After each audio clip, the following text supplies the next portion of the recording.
ઓપરેશનની પહેલાંના દિવસોમાં દર્દીએ કઈ વસ્તુની ધ્યાન રાખવાનું હોય છે? સૌથી પહેલાં તમારે આંખને રૂમાલ, કપડું, આંગળીથી ચોળવાની, લૂછવાની કે વારંવાર પાણીથી ધોવાનું નથી. આંખો બંધ કરીને તમે મોઢું ધોઈ શકો, પણ અંદર ડાયરેક્ટ પાણીની છાલકો મારવી નહીં. રૂમાલ કે આંગળી લગાવવાથી આંખમાં ચેપનું જોખમ વધે છે. એટલે માનો કે તમે આંખમાં ટીપું નાખો છો, એ વખતે આંખ લૂછવા જવાની નહીં.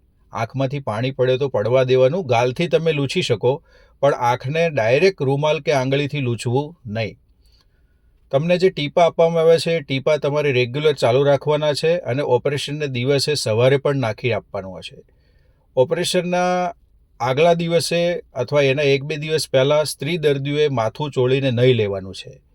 જે દર્દીઓને મેડિક્લેમ છે એ મેડિક્લેમની અંદર જો કોઈ એજન્ટ હોય તો એજન્ટ થ્રુ જાણ કરવાની હોય છે.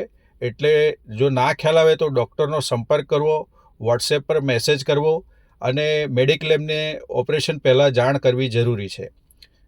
ઓપરેશનને દિવસે કઈ વસ્તુનું ધ્યાન રાખવાનું છે? તો મુખ્ય 3 વસ્તુઓ છે. સૌથી પહેલાં ઓપરેશનને દિવસે તમારે ટીપું નાખવાનું, જે ચાલુ છે એ જ. કોઈ દવાઓ હોય બીપીની કે સવારનો ડોઝ હોય તો એ દવાઓ ગળી લેવી. ઓપરેશન પહેલાં થોડો મોડો ચા કે નાસ્તો કરવાનો. તળેલું મસાલાવાળું કેવું ખાવું નહીં. ડાયાબિટીસના દર્દીઓએ મોળું દૂધ કે મોળી ચા અને મોળા બિસ્કિટ તમે લઈ શકો.